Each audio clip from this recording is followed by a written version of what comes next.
Okay, isang palang araw mga teknik at ngayon naman magdadalawang taon na simula nung nilagyan po ng Abro sealant ng aking radiator dahil nga hindi ko makita yung takas.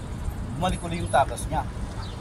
Ngayon every after 3 days kailangan dagdagan ng tubig kasi kung hindi mababa na yung level ng tubig tapos tumataas yung temperature. So yun ang nagiging problema.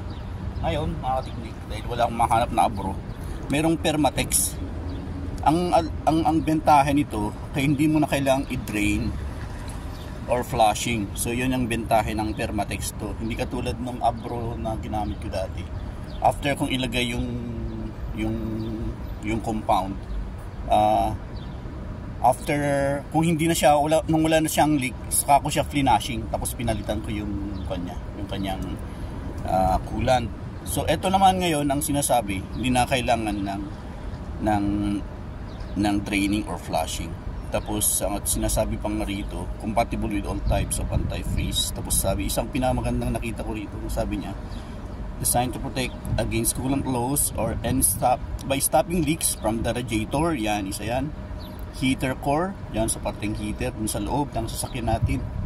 Sa engine block core, expansion plugs, and as well seepage from the head gasket. Ngayon, nung nakikita ko yung problema, dahil pag binubuksan ko ito, ang lakas ng pressure kahit naka-cool down na. Katulad nito, cool down na yung makina natin. Ilang oras lang hindi naka-andar. So, dapat wala nang pressure dito. Pag binubuksan ko, ang taas ng pressure. Teknik. Tapos bumubulwak pa yung tubig. Pagkatapos nakabulwak, saka mo makikita na bababa na yung level ng tubig. Papakita ko sa inyo mamaya. Ngayon, hindi ko pa masyadong kabisado yung direction kung paano gamitin to. Sabi niya, allow engine and cooling system to cool. So it's okay na, naka-cool down na siya. Do not add liquid to a hot radiator. Then shake Permatex. Radiator repair. Well, and pour 8 ounce. 8 ounce ko to. 16 ounce.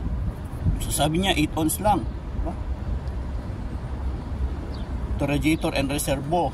So pati dun sa reserva, ensure that the radiator and reservoir tank are full and place the tighten radiator cap.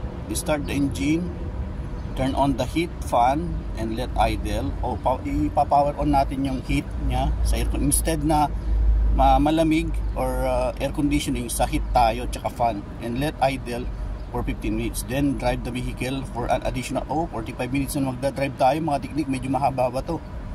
Then turn off the vehicle and let cool down and check the leaks. If leaking is still evident, use a second application of Permatex radiator repair. Mechanical repairs are necessary if leak persists. So yun nga, ang sabi rito 8 ounce lang ang kailangan, since ito ang pinaka-total niya kasi is nasa 16 ounce. Shake Permatex radiator repair well and pour 8 ounce only. So itansyahan na lang natin kalahati. So shake well muna natin. Yan. Shake well. Tapos tingnan nyo ka-teknik yan. Pag binuksan ko to, bigyan nag-cool down na. Yan o. Tapos yung pressure yan. Titignan nyo, napakababa yung level na ng kanyang coolant. Yan. Yan. Pangalawang araw pa lang yan ngayon. Napakababa na yung level. Tapos dati nakikita rito parang nagpuputik, tapos para anlagkit kahit dito sa gilid. Yan o. Yan o.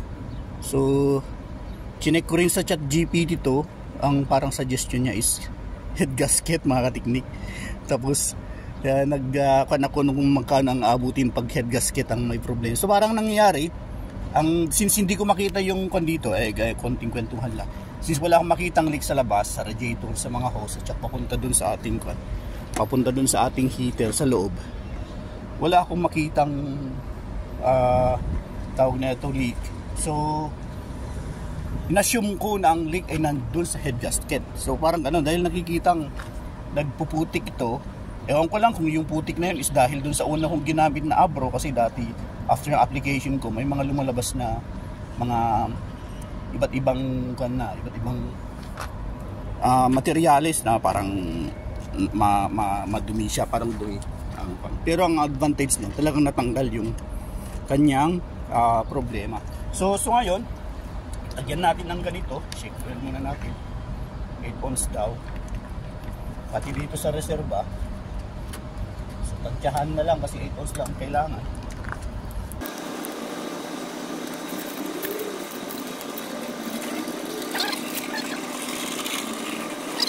Lang natin pag hindi na siya tumulo dun sa kalahating level niya, sabihin na ilagay na natin yung 8 ons. Yan. Hindi ko itataktak lahat sa ganyang level. Yan. Tansyahan na lang mga tiknik lang. Banggit din sa kanyang reserva. Lalagyan din natin sa kanyang reserva. Ganun din. Ayan mga tiknik, estimate. Nailagay ko yung 8 ons. Nakakalahati na. Yung trick. So ngayon, dahil meron pa siyang bakanteng space, kailangan punuhin natin ng coolant.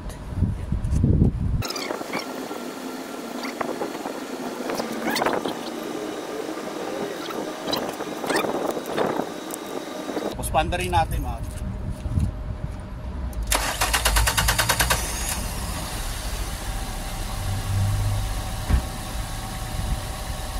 Yan yung instruction, pandarin natin ng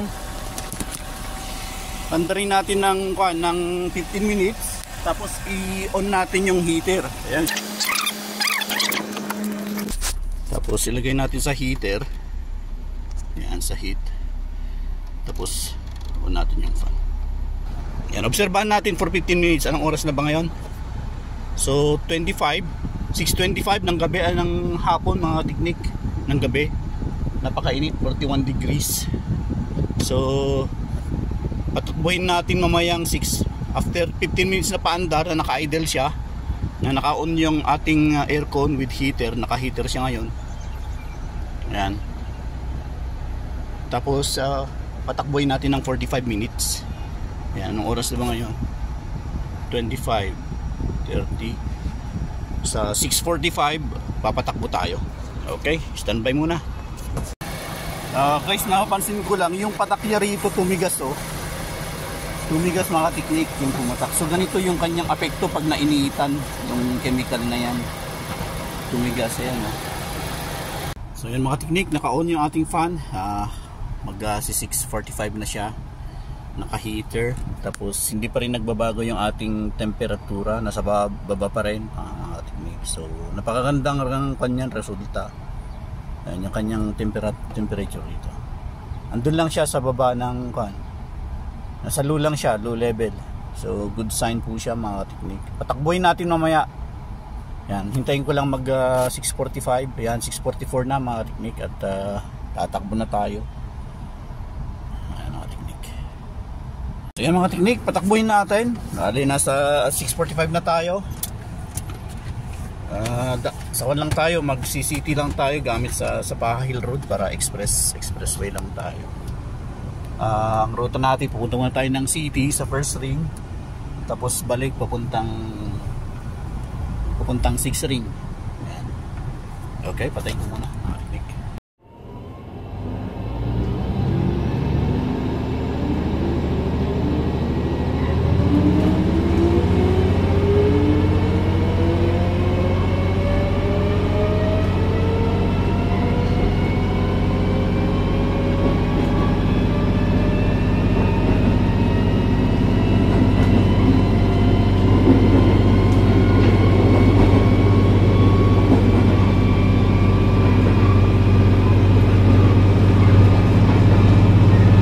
Yan mga tiknik, natapos na yung testing natin. Nag-travel tayo ng almost 40 minutes. Yan pa rin yung kanyang temperature. Halos umabot lang siya sa unang guhit, yung unang guhit. Hanggang dun lang ang inabot niya. Hindi niya inabot na sa malapit sa unang guhit. Ayan, inabot na tayo ng gabi mga tiknik. Nabot na tayo ng gabi. Kanina maliwanag pa nung umalis tayo. So nasa 40 minutes yung ating binahe. So sa ngayon, obserbahan natin for 3 days bago ko buksan uli yung kanyang radiator kung nagbabawas ba o hindi So yan, hanggang dito na lang muna tayo mga teknik, at update ko kayo after 3 days. Kung wala nang bawas, okay na tayo. Okay, more power and God bless. Okay mga teknik, check natin 5 days na since na naglagay tayo ng tawag na ito, yung compound. Tingnan natin kung nagbabawas pa rin. Ayan, meron siyang sirit mga teknik. Isang sirit siya. Ayan o. Oh. Kasnong kan. Are you hurt? So yun, praise God mga teknik. Hindi siya nagbawas na, okay na po siya. Though meron siyang pressure medyo uncommon yun kasi naka-cool down naman na siya. Uncommon yun sa akin. Pero praise God, hindi na siya nagbabawas. So yun, hanggang dito lang tayo mga teknik. At praise God, nakatipid na naman tayo kasi ang suspect ko dati yung kanyang gasket yung head gasket. Yan, tumalsik siya mga teknik. Yun yung ewan ko bakit medyo mataas yung kanyang pressure kahit na malamig niya siya. Tapos dito naman sa kanyang